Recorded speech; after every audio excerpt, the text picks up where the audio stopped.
The Hound of the Baskervilles is read by me, Richard Scott, and can be downloaded for free from storynori.com and iTunes. Chapter 4. Sir Henry Baskerville. Our breakfast table was cleared early, and Holmes waited in his dressing gown for the promised interview. Our clients were punctual to their appointment, for the clock had just struck 10 when Dr. Mortimer was shown up, followed by the young baronet. The latter was a small, alert, dark-eyed man, about 30 years of age, very sturdily built, with thick black eyebrows and a strong, pugnacious face. He wore a ruddy-tinted tweed suit, and had the weather-beaten appearance of one who has spent most of his time in the open air. And yet there was something in his steady eye and the quiet assurance of his bearing which indicated the gentleman. "This is Sir Henry Baskerville," said Dr. Mortimer.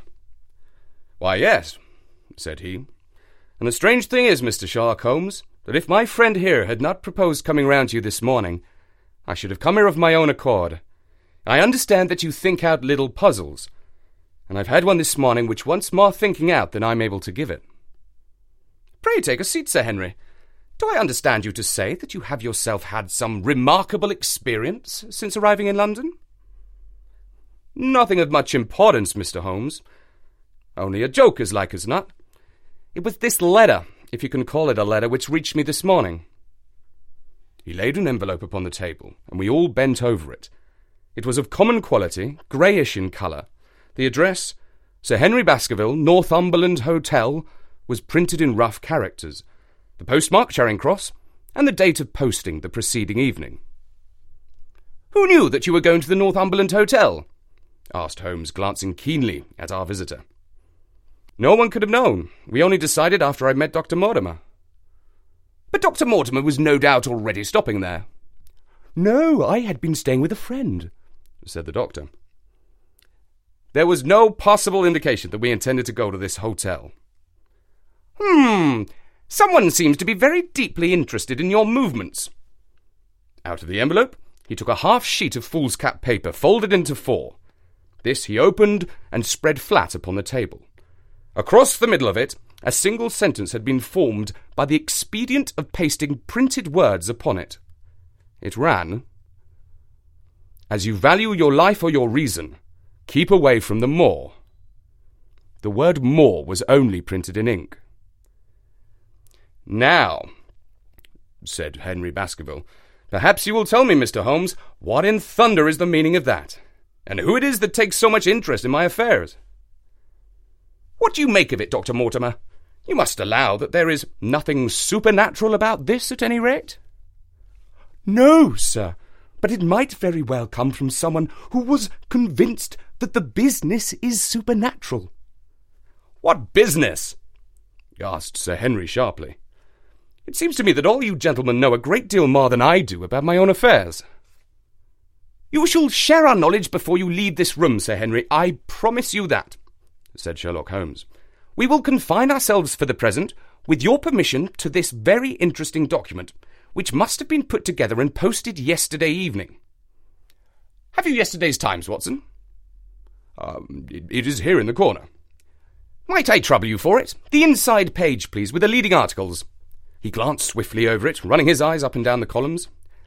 "Capital article, this, on free trade. Permit me to give you an extract from it. 'You may be cajoled into imagining that your own special trade or your own industry will be encouraged by a protective tariff. But it stands to reason that such legislation must in the long run keep away wealth from the country, diminish the value of our imports, and lower the general conditions of life in this island.' What do you think of that, Watson?" cried Holmes in high glee, rubbing his hands together with satisfaction. "Don't you think that is an admirable sentiment?" Dr. Mortimer looked at Holmes with an air of professional interest, and Sir Henry Baskerville turned a pair of puzzled dark eyes upon me. "I don't know much about the tariff and things of that kind," said he, "but it seems to me we've got a bit off the trail as far as that note is concerned."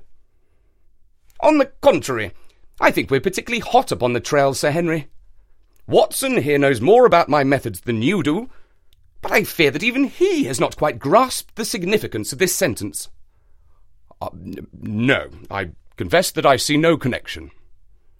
And yet, my dear Watson, there is so very close a connection that one is extracted out of the other. You, your life, reason, value, keep away, from thee. Don't you now see whence those words have been taken? By thunder, you're right. Well, if that isn't smart, cried Sir Henry. If any possible doubt remained, it is settled by the fact that keep away and from thee are cut out in one piece. Well, now, so it is. Really, Mr. Holmes, this exceeds anything which I could have imagined, said Dr. Mortimer, gazing at my friend in amazement. I could understand anyone saying that the words were from a newspaper, but that you should name which, and add that it came from the leading article, is really one of the most remarkable things that I have ever known. How did you do it? I presume, Doctor, that you could tell the skull of an African from that of an Eskimo? Most certainly. But how? Because that is my special hobby. The differences are obvious. The supraorbital crest, the facial angle, the maxillary curve, But this is my special hobby, and the differences are equally obvious. There is as much difference to my eyes between the leaded bourgeois type of a Times article and the slovenly print of an evening halfpenny paper as there could be between your African and your Eskimo. The detection of types is one of the most elementary branches of knowledge to the special expert in crime, though I confess that once when I was very young I confused the Leeds Mercury with the Western Morning News. But a Times leader is entirely distinctive, and these words could have been taken from nothing else. As it was done yesterday, the strong probability was that we should find the words in yesterday's issue. So far as I can follow you then, Mr. Holmes, said Sir Henry Baskerville, someone cut out this message with a pair of scissors. Nail scissors, said Holmes. You can see that it was a very short-bladed pair of scissors, since the cutter had to take 2 snips over keep away. That is so. Someone then cut out the message with a pair of short-bladed scissors, pasted it with paste, gum, said Holmes, with gum onto the paper, but I want to know why the word more should have been written. Because he could not find it in print. The other words were all simple and might be found in any issue, but more would have been less common. Why, of course, that would explain it. Have you read anything else in this message, Mr. Holmes? There are 1 or 2 indications, and yet the utmost pains have been taken to remove all clues. The address, you observe, is printed in rough characters, but the Times is a paper which is seldom found in any hands but those of the highly educated. We may take it, therefore, that the letter was composed by an educated man, who wished to pose as an uneducated one, and his effort to conceal his own writing suggests that his writing might be known, or come to be known by you. Again, you will observe that the words are not gummed on in an accurate line, but that some are much higher than the others. Life, for example, is quite out of its proper place. That may point to carelessness, or it may point to agitation and hurry on the part of the cutter. On the whole, I incline to the latter view, since the matter was evidently important, and it is unlikely that the composer of such a letter would be careless. If he were in a hurry, it opens up the interesting question why he should be in a hurry, since any letter posted up to early evening would reach Sir Henry before he would leave his hotel. Did the composer fear an interruption? And from whom? We are now rather getting into the region of guesswork, said Dr. Mortimer. Say rather into the region where we balance probabilities and choose the most likely. It is the scientific use of the imagination, but we have always some material basis on which to start our speculation. Now, you would call it a guess, no doubt, but I am almost certain that this address has been written in a hotel. How in the world can you say that? If you examine it carefully, you will see that both the pen and the ink have given the writer trouble. The pen has spluttered twice in a single word, and has run dry 3 times in a short address, showing that there was very little ink in the bottle. Now, a private pen or ink bottle is seldom allowed to be in such a state, and the combination of the two must be quite rare. But you know the hotel ink and the hotel pen where it is rare to get anything else. Yes, I have very little hesitation in saying that could we examine the waste paper baskets of the hotels around Charing Cross until we found the remains of the mutilated Times leader, we could lay our hands straight upon the person who sent this singular message. Hello, what's this? He was carefully examining the fool's cap, upon which the words were pasted, holding it only an inch or two from his eyes. Well? Nothing, said he, throwing it down. It is a blank half sheet of paper, without even a watermark upon it. I think we have drawn as much as we can from this curious letter. And now, Sir Henry, has anything else of interest happened to you since you've been in London? Why, no, Mr. Holmes, I think not. You have observed anyone follow or watch you? I seem to have walked right into the thick of a dime novel, said our visitor. Why in thunder should anyone follow or watch me? We are coming to that. You have nothing else to report to us before we go into this matter. Well, it depends upon what you think worth reporting. I think anything out of the ordinary routine of life well reporting. Sir Henry smiled. I don't know much about British life yet, for I've spent nearly all my time in the States and in Canada. But I hope that to lose one of your boots is not part of the ordinary routine of life over here.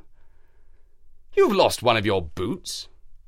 My dear sir, cried Dr. Mortimer, it is only mislaid. You will find it when you return to the hotel.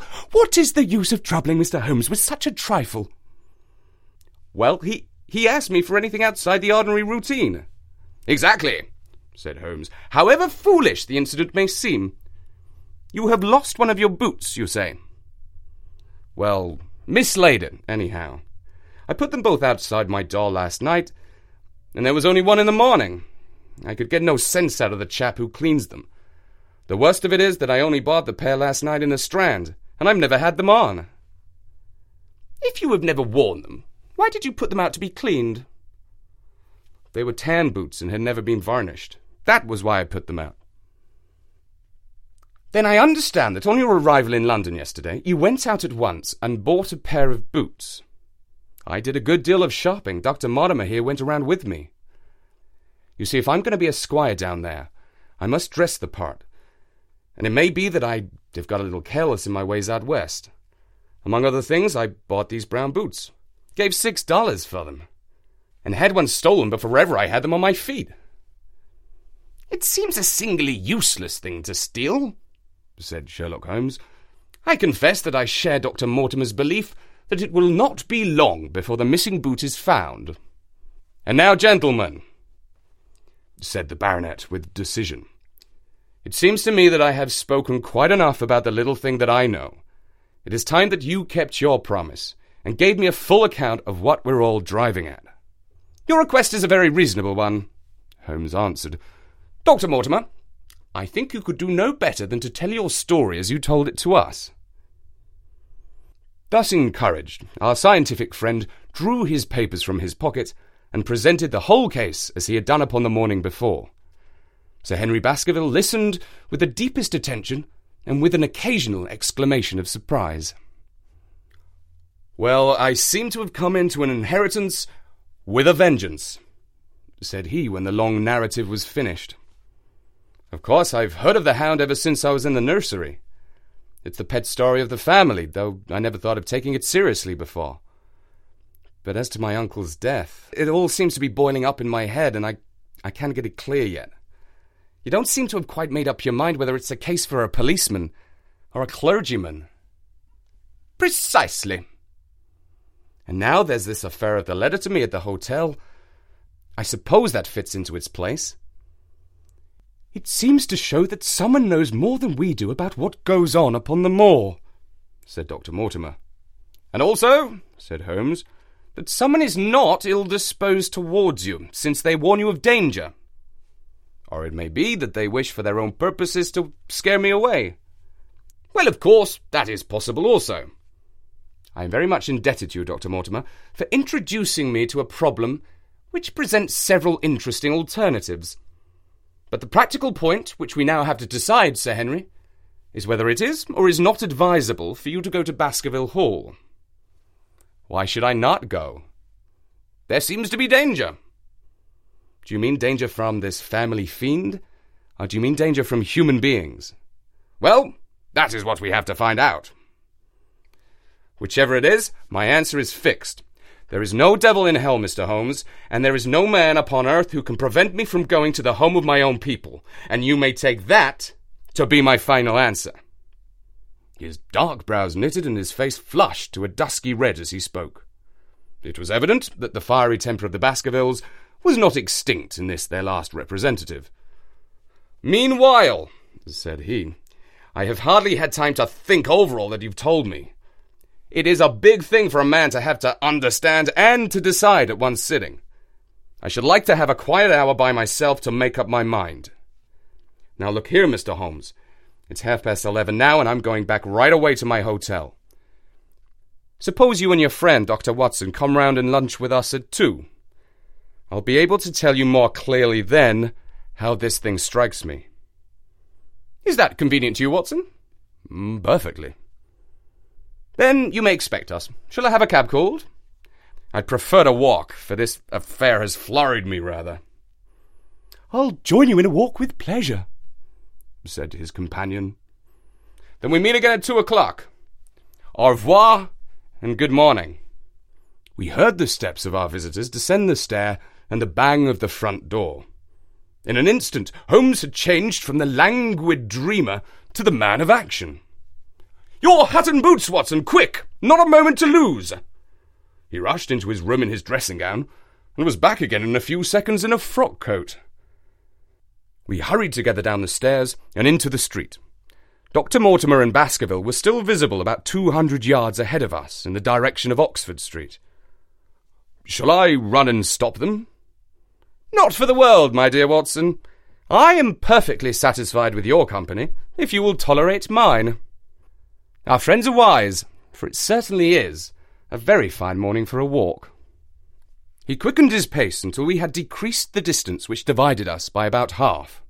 Then, still keeping 100 yards behind, we followed into Oxford Street, and so down Regent Street. Once our friend stopped and stared into a shop window, upon which Holmes did the same. An instant afterwards, he gave a little cry of satisfaction, and following the direction of his eager eyes, I saw that a hansom cab with a man inside, which had halted on the other side of the street, was now proceeding slowly onward again. That's our man, Watson. Come along. We'll have a good look at him if we can do no more. At that instant, I was aware of a bushy black beard and a pair of piercing eyes turned upon us through the side window of the cab. Instantly, the trapdoor at the top flew up. Something was screamed to the driver, and the cab flew madly off down Regent Street. Holmes looked eagerly around for another, but no empty one was in sight. Then he dashed in wild pursuit amid the stream of the traffic. But the start was too great, and already the cab was out of sight. There now, said Holmes bitterly as he emerged panting and white with vexation from the tide of vehicles. Was ever such bad luck and such bad management too, Watson? Watson, if you're an honest man, you will record this and set it against my successors. Who was the man? I have not an idea. A spy? Well, it was evident from what we have heard that Baskerville has been very closely shadowed by someone since he has been in town. How else could it be known so quickly that it was the Northumberland Hotel which he had chosen? If they had followed him the first day, I argued that they would follow him the second. You may have observed that I twice strolled over to the window while Dr. Mortimer was reading his legend. Yes, I remember. I was looking out for loiterers in the street, but I saw none. We are dealing with a very clever man, Watson. This matter cuts very deep, and though I have not finally made up my mind whether it is a benevolent or a malevolent agency which is in touch with us, I am conscious always of power and design. When our friends left, I at once followed them in the hopes of marking down their invisible attendant. So wily was he that he had not trusted himself upon foot, but he had availed himself of a cab, so that he could loiter behind or dash past them and so escape their notice. His method had the additional advantage that if they were to take a cab, he was ready to follow them. It has, however, an obvious disadvantage. It puts him in the power of the cabman. Exactly. What a pity we did not get the number. My dear Watson, clumsy as I may have been, you surely do not seriously imagine that I neglected to get the number. Number 2704 is our man, but that is no use to us for the moment. I fail to see how you could have done more. On observing the cab, I should have instantly turned and walked in the other direction. I should then, at my leisure, have hired a second cab and followed the first at a respectful distance. Or better still, have driven to the Northumberland Hotel and waited there. When our unknown had followed Baskerville home, we should have had the opportunity of playing his own game upon himself and seeing where he made for. As it is, by an indiscreet eagerness, which was taken advantage of with extraordinary quickness and energy by our opponent, we have betrayed ourselves and lost our man. We had been sauntering slowly down Regent Street during this conversation, and Dr. Mortimer and his companion had long vanished in front of us. "There is no object in our following them," said Holmes. "The shadow has departed and will not return. We must see what further cards we have in our hands and play them with decision. Could you swear to that man's face within the cab?" "I could only swear to the beard." "And so could I, from which I gather that in all probability it was a false one. A clever man upon such a delicate errand has no use for a beard save to conceal his features. Come in here, Watson." He turned into one of the district messenger offices, where he was warmly greeted by the manager. "Ah, Wilson, I see you have not forgotten the little case in which I had the good fortune to help you." "No, sir, indeed I have not. You saved my name, and perhaps my life." "My dear fellow, you exaggerate. I have some recollection, Wilson, that you had among your boys a lad named Cartwright, who showed some ability during the investigation." "Yes, sir, he's still with us." "Could you ring him up? Thank you. And I should be glad to have change of this £5 note." A lad of 14, with a bright, keen face, had obeyed the summons of the manager. He stood now, gazing with great reverence at the famous detective. "Let me have the hotel directory," said Holmes. "Thank you. Now, Cartwright. These are the names of 23 hotels here, all in the immediate neighbourhood of Charing Cross. Do you see?" "Yes, sir." "You will visit each of them in turn." "Yes, sir." "You will begin in each by giving the outside porter 1 shilling. Here are 23 shillings. "Yes, sir." "You will tell him that you want to see the waste paper of yesterday. You will say that an important telegram has miscarried and that you are looking for it. You understand?" "Yes, sir." "But what you're really looking for is the centre page of the Times with some holes cut into it with scissors. Here is the copy of the Times. It is this page. You could easily recognise it, could you?" "Yes, sir." "In each case, the outside porter will send for the hall porter, to whom you will also give a shilling. Here are 23 shillings. You will then learn in possibly 20 cases out of the 23 that the waste of the day before has been burned or removed. In the 3 other cases, you will be shown a heap of paper, and you will look for this page of the Times among it. The odds are enormously against you finding it. There are 10 shillings over in case of emergencies. Let me have a report by wire at Baker Street before evening." And now, Watson, it only remains for us to find out by wire the identity of the cabman, number 2704, and then we will drop into one of the Bond Street picture galleries and fill up the time until we're due at the hotel. The Hound of the Baskervilles is read by me, Richard Scott, and can be downloaded for free from storynory.com and iTunes. Thank you for listening.